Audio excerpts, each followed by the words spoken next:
रानो चिड़िया का पति कई दिनों से बीमार था। बेचारी मेहनत मजदूरी करके अपने बीमार पति का इलाज करवा रही थी।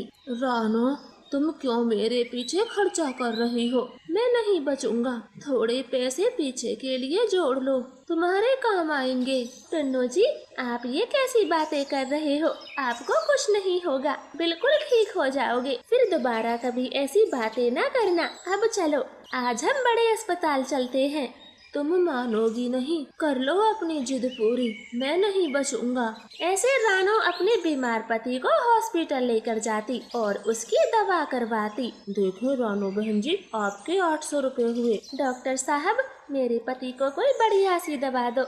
वो पिछले 2 महीने से बीमार है। मैंने कई जगहों से इनका इलाज करवाया, मगर कोई फायदा नहीं हुआ। फिर डॉक्टर टुन्नू का मशीन में चेकअप करते तो उसकी एक किडनी खराब हो चुकी थी। देखें रानो, आपके पति की एक किडनी खराब हो गई है। रानो जी, चलो यहाँ से, मुझे घर जाना है। आप जल्दी से चलो। टुन्नू जी रुको, मुझे बात करने दो। डॉक्टर साहब, मेरे पति की किडनी कैसे ठीक होगी? हम पहले दवा दे के देखते हैं, अगर आराम पड़ा तो ठीक है, वरना किडनी बदलनी पड़ेगी। डॉक्टर जी, किडनी बदलने में कितना खर्चा आएगा? 2 से 2.5 लाख रुपए तक का। पर अभी आप चिंता मत करो, हमने जो दवाई दी है पहले उन्हें खाकर देखें। रानो चिड़िया पैसे देकर अपने घर आ गई थी। अब वो लगातार कई महीनों तक अपने पति का इलाज करवाती, मगर टुन्नू की हालत दिन पे दिन बिगड़ती जाती। आप पैसों का इंतजाम कर ले, इनकी किडनी बदलनी होगी, वरना जान जा सकती है। रानो, मैंने कहा था मेरे पीछे खर्चा मत करो। अब कहाँ से लाओगी इतने पैसे? इससे बेहतर होगा भगवान मुझे मार दे, कम से कम तुम्हारी जान तो छूटे। टुन्नू जी, मैंने कितनी बार कहा है, आप ऐसी बातें ना किया करें। फिर रानो चिड़िया अपने पड़ोसी कौवों के घर जाती और सारी बात बताती। रानो, हमारे पास इतने पैसे कहाँ से आए? हम तो खुद ही अपना गुजारा मुश्किलों से करते हैं। गोरी, 40,000 रुपए रानो को दे देते हैं, वो बाकी पैसे किसी और से ले लेगी, बेचारी को सहारा लगेगा। कालू, मेरी बहन की लड़की की शादी इसी महीने है, अगर वो आपसे रुपए मांगने आई तो क्या जवाब दोगे? रिश्तेदारी का सवाल है। रानो, आप किसी और से पैसे ले लो। चिड़िया उदास मन से कबूतर के पास जाती और उसे सारी बात बताती। रानो बहन, हमारे घर के 1000 खर्चे हैं, पैसे जुड़ ही नहीं पाते, आप मिट्ठू से बात करें। अब रानो समझ गई थी, उसकी गरीब हालत को देखकर कोई उसे रुपए देने को तैयार नहीं था, मगर वो फिर भी मिट्ठू के पास जाती। मिट्ठू भाई, मुझे कुछ रुपए उधार दे दे, मैं आपकी पाई पाई चुका दूंगी, मेरा विश्वास करें। चिड़िया, मैं आपके लिए पानी लेकर आता हूँ, आप थोड़ी देर रुके। मिट्ठू अपनी पत्नी के पास जाता और उससे बात करता। मिट्ठू जी, इसका पति काफी समय से बीमार है, मुझे नहीं लगता ये हमारा कर्जा चुका पाएगी, आप जैसे तैसे मना कर दे। फिर मिट्ठू तोता पानी लेकर बाहर आता। रानो बहन, पैसे तो मेरे पास भी नहीं, वो हाथ बहुत तंग है, कोई और मदद चाहिए तो बताना। रानो चिड़िया बहुत दुखी थी, वो खाली हाथ अपने घर जाती है तो टुन्नू बोलता है, मिल गई तसल्ली, कोई रुपए नहीं देगा। टुन्नू जी, हमारा घर 2-3 लाख रुपए का तो होगा ही, तो क्यों ना मैं घर ही बेच दूं? नहीं रानो, हम घर नहीं बेचेंगे, घर बेच के फिर कहाँ रहेंगे? रह लेंगे, लेकिन अभी पैसों की सख्त जरूरत है, मैं किसी से बात करती हूँ। फिर रानो चिड़िया के घर बेचने की बात सभी पड़ोसियों में फैल जाती। सबसे पहले कौवे चिड़िया के पास आते। रानो बहन, सुना है तुम घर बेच रही हो, आखिर क्या मांग रही हो? गोरी, जो रेट है वही मांगूंगी, बताओ कौन खरीदार है? हम ही हैं, और भला कौन होगा? रानो, अब तुम पैसे बताओ। गोरी, 3 लाख रुपए, मेरे घर की कीमत 3 लाख है। गोरी जी, रानो ने पैसे बिल्कुल ठीक मांगे हैं, मैं तो कहता हूँ घर आज ही खरीद लेते हैं।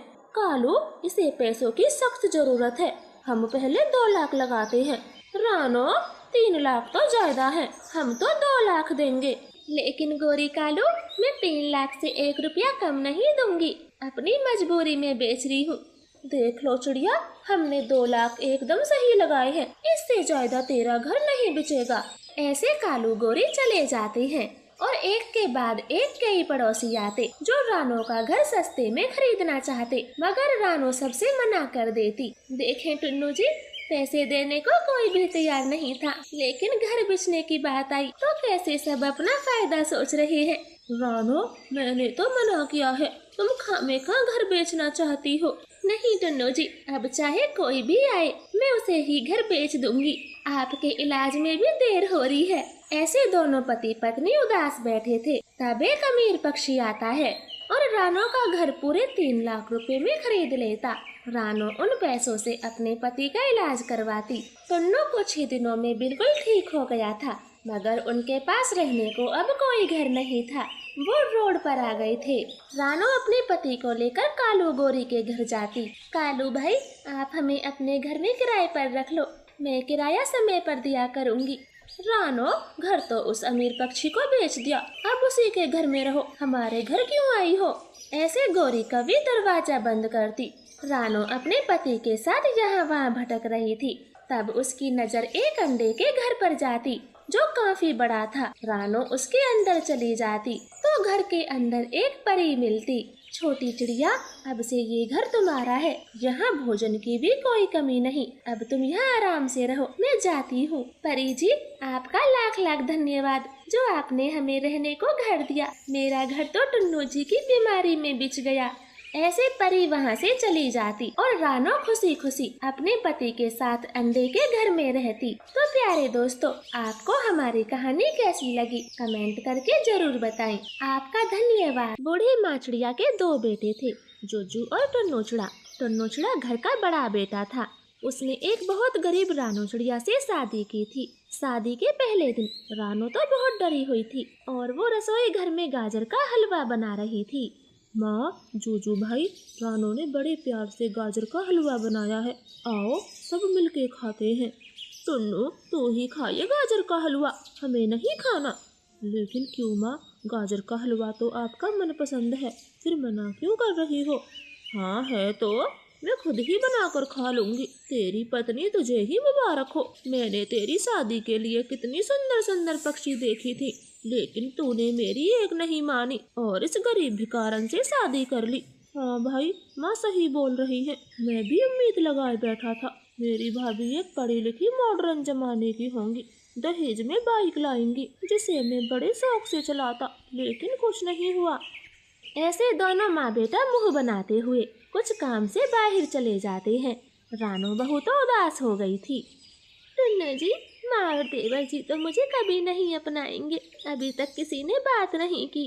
रानो जी, आप चुप हो जाएं, आप दिल की बहुत नेक पक्षी हो, एक दिन माँ आपको जरूर अपनाएगी, मेरा वादा है। अरे वाह भाई वाह, आप तो बड़ी जल्दी आ गए हैं। हाँ गोरी, हम समय से पहले ही आ गए हैं, तुम हमें स्वीटी के घर ले चलो, मैं बस जल्द से जल्द जूजू की शादी कर देना चाहती हूँ। फिर गौरी कवि उन दोनों को स्वीटी चिड़िया के घर लेकर जाती है। स्वीटी के माता पिता तो अमीर पक्षी थे। स्वीटी बेटी, आपने पढ़ाई कहाँ तक की है? जी, मैंने MA तक पढ़ाई की हुई है, साथ में कंप्यूटर का कोर्स भी कर रखा है। बहुत खूब, मुझे ये रिश्ता मंजूर है। गौरी सबको मिठाई खिलाती है और सब खुशी खुशी अपने अपने घर लौट जाते हैं। टुन्नू, 1 महीने बाद जूजू की शादी है, बहू ने MA किया हुआ है और बहुत अमीर परिवार से है, शादी में वो बाइक भी देंगे। माँ, ये तो बहुत खुशी की बात है, जूजू भाई आपको बधाई हो। फिर वो सब खाना खाकर सो जाते हैं। रानो टुन्नू से कहती है, टुन्नू जी, शादी पक्की भी हो गई है और आपको पूछा तक नहीं। रानो जी, लगता है माँ मुझसे बहुत ज़्यादा नाराज हो गई है, इसलिए जोजू की शादी मेरे बिना ही तय कर दी। खैर छोड़ो, खुशी का माहौल है, माँ और जोजू बहुत खुश हैं और उनकी खुशी में ही हमारी खुशी है। ना पूछा तो हमें क्या लेना, आखिर वो खुश तो है ना। ऐसे वो दोनों पति पत्नी भी सो जाते हैं। रानो पूरे तन मन से घर का सारा काम करती है। मम्मा सास को एक भी शिकायत का मौका नहीं देती। धीरे धीरे 1 महीने का समय बीत जाता है। जूजू और स्वीटी की शादी बड़ी धूमधाम से हो गई थी। आओ आओ स्वीटी बेटी, इसको अपना मायका ही समझना और किसी चीज की भी जरूरत हो तो बेझिझक कहना।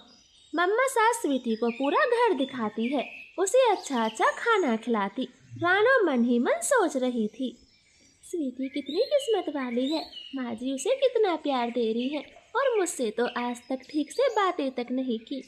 रानो बहू तो ऐसे मन ही मन दुख मना रही थी। दूसरे दिन मम्मा सास स्वीटी से बोलती है, बेटी स्वीटी, आज तेरी पहली रसोई है, मीठे में क्या बनाएगी? माँ जी, मैं गाजर का हलवा बना देती हूँ, जूजू बोल रहे थे आपका फेवरेट है। अरे वाह मेरी प्यारी बहू, मैं तेरी थोड़ी मदद कर दूंगी, आखिर शुरू शुरू में ये सब कितना मुश्किल होता है। फिर दोनों सास बहू मिलकर गाजर का हलवा बनाती हैं। मम्मा सास दिन रात रानो की चुगली करती, जिससे स्वीटी बहू को भी रानो दिन पर दिन बुरी लगने लगी थी और वो उसे जरा भी भाव नहीं देती। ऐसे ही समय बीत रहा था। एक दिन टुन्नू को नौकरी से हटा दिया जाता है। इधर रानो ने एक अंडे को भी जन्म दे दिया था। टुन्नू जी, बिना पैसों के हमारा क्या होगा? रानो, तुम चिंता क्यों करती हो, हम सब मिलकर रहते हैं। मेरा भाई जूजू है ना, जब तक मुझे दूसरी नौकरी नहीं मिल जाती हमारा खर्चा चल जाएगा। जूजू जी, माँ जी बोल रही थी कि करके पेड़ पे हमारा एक घोंसला भी है। हाँ स्वीटी, वो घोंसला मैंने बनाया था, अब खाली पड़ा है। माँ जी, उस घोंसले को रानो और टुन्नू को दे दो, वो वहीं रह लेंगे, अब हमको न्यारा हो जाना चाहिए। हाँ माँ, स्वीटी ठीक कहती है, अब हमारा बंटवारा कर दो, हमें अलग अलग रहना चाहिए। मम्मा सास को अपने बहू बेटे की बात ठीक लगी थी। वो टुन्नू और रानो को पुराने घोंसले में छोड़ आती है। टुन्नू बेटा, अब तुम दोनों यहीं रहो, वो घर जूजू के हिस्से में आया है, उसका सामान भी तुमसे ज्यादा है। माँ, हमें यहाँ रहने में कोई परेशानी नहीं है, लेकिन आप भी हमारे साथ रहो। नहीं बेटा, वो घर मेरा ज्यादा प्यारा है, तेरे पापा ने बनाया था, इसलिए मैं तो वहीं रहूंगी। माँ, ये घोंसला भी तो पापा ने ही बनाया होगा। मम्मा सास तो बिना कुछ बोले ही वहाँ से चली जाती है और कई महीने बीत जाते हैं। जब तक मम्मा सास घर का काम करती थी, तब तक तो छोटी बहू स्वीटी खुश रहती, मगर जैसे ही मम्मा सास थोड़ी बूढ़ी होने लगी थी स्वीटी बेटा, थोड़ा गर्म पानी कर दे, बहुत खांसी उठी है। जल्दी कर दे। बुढ़िया, तेरे नखरे ही खत्म नहीं होते, कभी वो कर दे कभी ये कर दे, सारा दिन ऑर्डर देती रहती है। आ जाने दो जूजू को, तेरा भी पल्ला काटूंगी। फिर शाम को जूजू घर आता है। स्वीटी उसके कान भरती है। देखो पति जी, वो भी माँ जी के बड़े बहू बेटे हैं, अब माँ जी को उनके साथ भी रहना चाहिए। जूजू तो एक ही बार में हामी भर लेता और मम्मा सास को टुन्नू रानो के पास छोड़ आता है। मम्मा सास की खांसी बढ़ती जा रही थी। टुन्नू जी, माँ जी को जोरों की खांसी उठ रही है, आप वैद्य से दवाई ला दे। रानो, मेरे पास पैसे नहीं है। टुन्नू जी, आप ये मेरा मंगलसूत्र ले जाएं, माँ जी की तबीयत से ज्यादा कुछ भी नहीं है। फिर टुन्नू रानो का मंगलसूत्र बेचकर माँ के लिए खांसी की दवा ले आता है। रानो मम्मा सास को खांसी की दवा पिलाती है। टुन्नू जी, माँ जी को खुले आसमान के नीचे नहीं सुला सकते हैं, हमें छत बनानी होगी। फिर टुन्नू और रानो मिलकर घोंसले के ऊपर घास फूस की छत बनाते हैं। उनका इतना प्यार देखकर मम्मा सास तो फूट फूट कर रोती। बेटा टुन्नू, मुझे माफ कर दो, मैं पैसे की चकाचौंध में अंधी हो गई थी और अनजाने में तुम दोनों के साथ बुरा व्यवहार किया, मुझे माफ कर दो। माँ जी, आप माफी ना मांगे, जो होता है अच्छे के लिए ही होता है, आप चुप हो जाएं। रानो बेटी, तू तो खरा सोना है, मुझसे कितनी बड़ी गलती हो गई जो मैं तुझे समझ ना सकी, तू मुझे माफ कर दे। माँ जी, आप बड़े हो, ऐसे माफी ना मांगे, हमें शर्मिंदा ना करे। फिर वो तीनों खुशी खुशी एक साथ मिलकर रहते हैं। तो प्यारे दोस्तों, आपको हमारी कहानी कैसी लगी कमेंट करके जरूर बताएं और हमारे चैनल को सब्सक्राइब करें। आपका धन्यवाद। गौरी जंगल की सबसे खूबसूरत कव्वी थी, उस पर हर कुंवारे कव्वे का दिल फिदा था। दोस्तों, आज मुझे पता चला है गौरी कव्वी फूल तोड़ने बड़े झरने पर जा रही है। मैं तो चला, तो यहाँ क्यों खड़े हो, चलो जल्दी से हम झरने पर चलते हैं। हाँ, मैं तो सोच रहा हूँ एक फूल तोड़कर गौरी को प्रपोज कर दूंगा। शकल का ना सूरत का, तेरा फूल गौरी छुए तक ना, आया बड़ा प्रपोज करने वाला। शकल नहीं है तो क्या हुआ, सबसे ज्यादा पैसे वाला मैं ही हूँ। मेरे जितना धनी पक्षी कोई दूसरा कौवा नहीं है। ठीक है भाई ठीक है, अब जल्दी चलो, कहीं गोरी चली ना जाए। ऐसे बातें कर वो दोनों कौवे झरने की ओर चले जाते हैं। उनकी ये सारी बातें थोड़ी दूरी पर बैठा कालू कौवा सुन रहा था। मैंने तो इस गोरी को कभी नहीं देखा, आज देख ही लेता हूँ, सब इसके पीछे क्यों भागते हैं। ऐसे कालू कौवा भी उन दोनों के पीछे पीछे चला जाता है, मगर कालू कौवा एक पेड़ के पीछे छुप कर देखता। गौरी अपनी सहेली छोटी चिड़िया के साथ बातें कर रही थी। देखा सहेली, मैंने कहा था ना, झरने के पास सुंदर सुंदर फूल खिले हैं। हाँ गौरी, ये फूल तो बहुत सुंदर हैं और घने भी, हम जितने चाहे उतने फूल तोड़ सकते हैं। सच कह रहे थे भूरा और लालू कौवा, ये कौवी तो बहुत खूबसूरत है, मैंने इसके जैसी कौवी कहीं नहीं देखी, काश ये मेरी दोस्त बन जाती। कालू तो पेड़ के पीछे से ही गौरी को देख रहा था, मगर भूरा और लालू कौवा उसके नजदीक पहुंच जाते हैं। ए हुस्न की मलिका, आपने मेरा दिल लूट लिया, क्या मेरा ये छोटा सा फूल स्वीकार करोगी? देखो चिड़िया सहेली, बोल तो ऐसे रहा है जैसे कहीं का शहंशाह हो और शकल से फटीचर मालूम पड़ता है। गौरी की इस बात पर लालू कौवा तो जोर जोर से हंसने लगता। इसकी तो शकल है ही बुरी गौरी, लेकिन तुम मुझे देखो, मैं कितना सुंदर हूँ, लाखों कौवियाँ मरती हैं मुझ पर।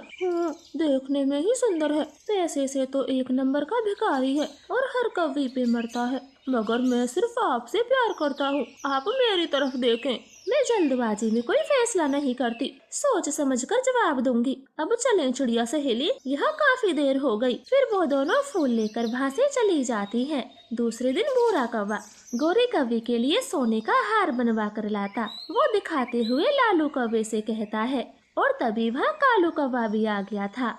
लालू कौवे, अब तो गौरी को भाभी कहने की आदत डाल ले। भूरे कौवे, अभी गौरी ने फैसला नहीं किया, इसलिए तू अपनी चोंच कम चला।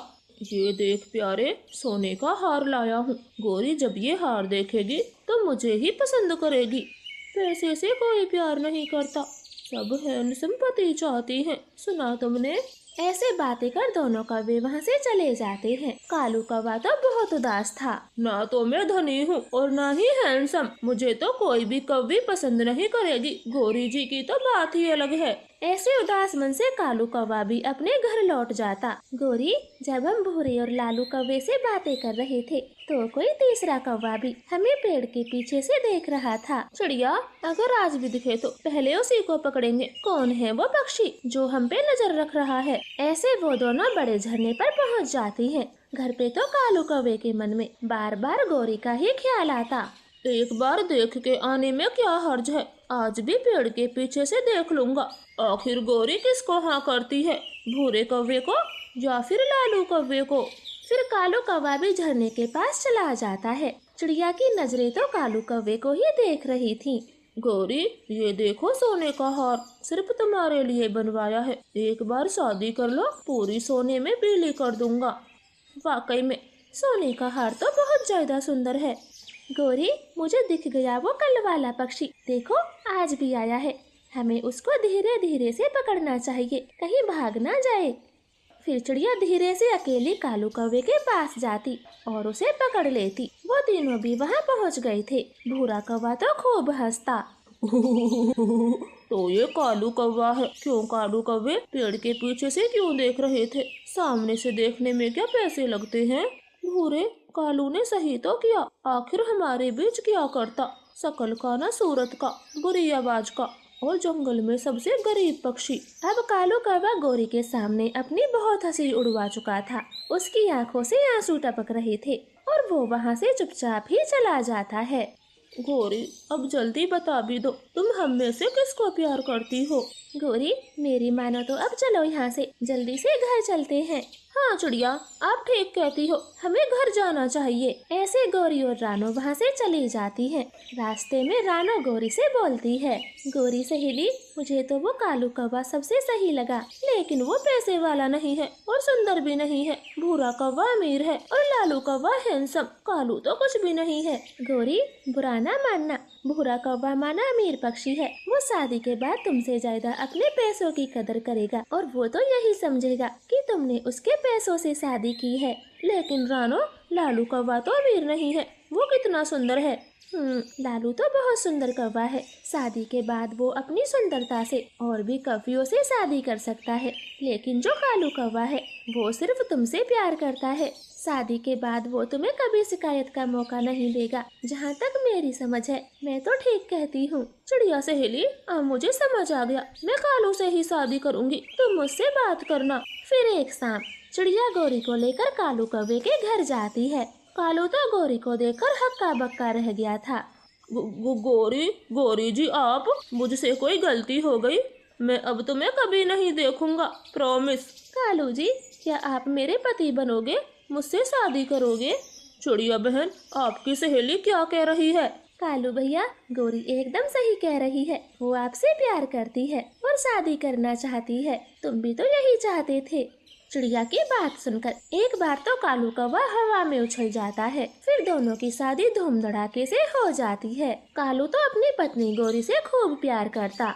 गौरी जी, ये फल बहुत मीठा है, मैं आपके लिए बहुत दूर से लाया हूँ। कालू जी, सही किया मैंने जो आपसे शादी कर ली, मैं बहुत खुश हूँ। गौरी खुशी खुशी वो फल खाती है और दोनों अपना जीवन खुशियों भरा बिताते हैं। तो प्यारे दोस्तों, हमारी कहानी को लाइक और चैनल को सब्सक्राइब करें। आपका धन्यवाद।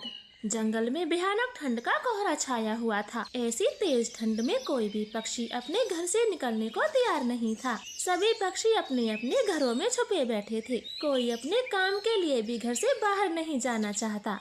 मम्मा, अभी तो 2 बजे है और कोहरा के मारे कुछ भी नहीं दिख रहा, सब काला काला सा दिख रहा है। हाँ कुकू बेटे, आज सब दिनों से ज्यादा ठंड है। आप खिड़की को लगा दो, बाहर से ठंडी हवा भीतर आ रही है। मैं बार बार खिड़की को ही लगाने जाता हूँ, मगर ये हवा से खुल जाती है। अच्छा हटो, मैं लगा कर देखती हूँ। फिर मम्मा चिड़िया खिड़की लगा देती, तभी तेज हवा का झोंका आता और खिड़की दोबारा से खुल जाती। बाप रे, ये हवा कितनी ठंडी है, जैसे कहीं तेज बारिश हो गई हो। मुझे खिड़की को ठीक से बंद करना होगा। फिर मम्मा चिड़िया खिड़की को आपस में एक कपड़े से बांध देती। अब ये खिड़की हवा से नहीं खुलेगी और न ही ठंडी हवा अंदर आएगी। इस कड़कती ठंड से कबूतर मिट्ठू का परिवार भी अपने घर में आग जलाकर बैठा था। लूसी जी, हमारा दिन में ही बुरा हाल है, तो न जाने रात को क्या होगा।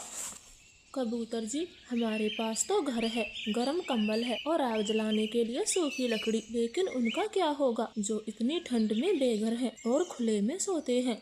सब पक्षी इसी तरह से अपने घरों में बैठे बैठे बातें कर रहे थे, लेकिन कालू कौवा और गौरी कौवी तो ठंड से कांप रहे थे। उनके पास रहने को कोई घर नहीं था। आज तो ठंड के मारे मेरी जीभ अकड़ गई, कुछ करो वरना हम मर जाएंगे। गौरी, मैं अकेला क्या क्या करूं, मेरा तो खुद ठंड से बुरा हाल है। वो देखें कालू, कबूतर के घर में आग जली है, वहीं अपने पंख सेकते हैं। हाँ हाँ चलो, कहीं भी चलो, मगर जल्दी चलो। ऐसे दोनों कौवे धीरे धीरे उड़ते हुए कबूतर के घर पहुंच जाते। घर का दरवाजा लूसी कबूतरी खोलती। लूसी बहन, बाहर बहुत ज्यादा ठंड है, प्लीज हमें घर में ले लो। बुरी कौवा, पहले तो सारी गर्मियाँ यूं ही सैर सपाटे में बिता दी, तुम दोनों से एक घर भी बनाया नहीं जाता और अब आगे भीख मांगने मरो ठंड में। तुम्हें तभी पता चलेगा घर बनाना कितना जरूरी होता है। इतना कहकर लूसी कबूतरी दरवाजा बंद कर लेती। कालू, इस लूसी ने तो साफ साफ मना कर दिया, अब क्या करें, कहाँ जाएं, ठंड की रात कैसे गुजारेंगे। गौरी, अब चलो, चिड़िया ही है जो हम पर दया कर सकती है। फिर वो दोनों तेज ठंड में चिड़िया के घर की तरफ जाते। लूसी जी, बाहर कौन था? कालू गौरी थे, घर में आने की बोल रहे थे, मैंने साफ साफ मना कर दिया। पत्नी जी, आज बहुत तेज ठंड है, लगता है बारिश भी हो जाएगी। आज वो ऐसे में कहाँ जाएंगे, बेचारे कहीं ठंड से मर ना जाएं। पति जी, उन्हें सबक सिखाने के चक्कर में मैं भूल ही गई, आप अभी जाकर उन्हें बुला कर लाई। फिर कबूतर कालू गौरी के घोंसले के बाहर जाता, उसे कुछ भी दिखाई नहीं देता। फिर वो लालटेन लेकर दोनों को जंगल में ढूंढने चला जाता। वो दोनों इसी पेड़ पे रहते थे, शायद उन्हें कोई गर्म स्थान मिल गया होगा। अब मैं घर जाता हूँ। पूरे जंगल में कालू गौरी को ना पाकर कबूतर अपने घर आ जाता और कालू गौरी तो चिड़िया के घर में मजे से बैठे थे। चिड़िया बहन, अब की बार हम जरूर तुम्हारे जैसा घर बनाएंगे। अब हमें पता लग चुका सर्दियों में घर होना कितना जरूरी है। बहुत अच्छा गोरी, जो तुमको समझ आ गया कि अपना घर होना कितना जरूरी है। चिड़िया, हमें भूख लगी है, कुछ खाने को मिलेगा? चिड़िया दोनों कौवों के लिए मटर के दाने लाती और दोनों पेट भर मटर खाते और सब रात को सुकून से सोते। मगर कालू गोरी तो सोने का नाटक कर रहे थे और एकदम से दोनों बैठ जाते। कालू, मैं सोच रही थी अभी तो ठंड शुरू हुई है, रहने का बंदोबस्त तो हम कहीं भी कर लेंगे, मगर चिड़िया के बोरी भरे मटर हमें दोबारा नहीं मिलेंगे। हाँ, मैं भी यही सोच रहा हूँ, पूरी सर्दी आराम से खाएंगे, स्वाद स्वाद मटर। फिर वो दोनों बुरे कौवे धीरे धीरे से चिड़िया के सारे मटर चोरी कर लेते और दुम दबा के भाग जाते। दोनों तो बहुत खुश थे, लेकिन उनकी ये खुशी ज्यादा देर तक नहीं टिक पाती, क्योंकि उन्हें कई चोर उल्लुओं ने घेर लिया था। कौवो, इस बोरे में जो भी है हमें फटाफट से दे दो। नहीं, हम नहीं देंगे, बड़ी मुश्किल से तो ये मटर का बोरा हमने चुराया है। तो तुम दोनों भी ये चुरा कर लाए हो, फिर तो हम जरूर लेंगे। चोर के घर चोरी करने में बड़ा मजा आता है। कालू गोरी वो मटर उल्लुओं को नहीं देते। सारे उल्लू दोनों को मारना शुरू करते और दोनों को खूब मार लगाकर उनसे मटर का बोरा लेके भाग जाते। दोनों वहीं घायल पड़े थे। सुबह हो गई थी। हाय, मैं मर गई, मेरा भोजन रात को तो यही था, अब ना जाने कहाँ चला गया। मम्मा, भोजन भी गायब है और कालू गोरी भी। जरूर वो दोनों हमारा मटर लेकर भाग गए हैं। बेटा, आपने सही कहा, ये बुरे शैतान कौवे तो कभी नहीं सुधरेंगे। मैंने ही उनको घर में बुलाकर भूल कर दी। फिर बेचारी चिड़िया को ठंड के मौसम में ही भोजन ढूंढने जाना पड़ता और वो दाना खोजते खोजते कालू गोरी के पास पहुंच जाती। कालू के पंख खून से लहूलुहान थे, गोरी भी तड़प रही थी। चिड़िया उन्हें तुरंत डॉक्टर के पास लेकर जाती। दोनों की मरहम पट्टी होती। कालू गोरी होश में आने पर अपनी आंखें खोलते। चिड़िया, तुम कितनी अच्छी हो, एक तो हमें ठंड में अपने घर में रखा और हम दोनों तुम्हारा भोजन चुरा के भाग गए। हम बहुत बुरे हैं और शायद इसकी हमें सजा भी मिली। कालू गोरी, अब मेरे मटर कहाँ है और आपकी ये हालत कैसे हुई? चिड़िया बहन, कल रात को हम आपका मटर लेकर भाग रहे थे कि तभी रास्ते में हमें कुछ बदमाश उल्लुओं ने घेर लिया। उन्होंने हमें बहुत मारा और सारे मटर छीनकर भाग गए। दुष्ट कौवो, अब तो कम से कम ये चोरी चगारी छोड़ दो, दोनों मरते मरते बचे हो। हाँ चिड़िया, हम तुम्हारी कसम खाते हैं, हम मेहनत से खाएंगे, चोरी तो भूल कर भी नहीं करेंगे। हाँ चिड़िया बहन, और आपके मटर की भरपाई करेंगे। क्यों कालू जी? दोनों की ये बात सुनकर चिड़िया बहुत खुश होती। तो प्यारे दोस्तों, हमें हमेशा मेहनत करनी चाहिए, क्योंकि चोरी करने से पेट कभी नहीं भरता। और प्लीज हमारी कहानी को लाइक और चैनल को सब्सक्राइब करें। आपका धन्यवाद।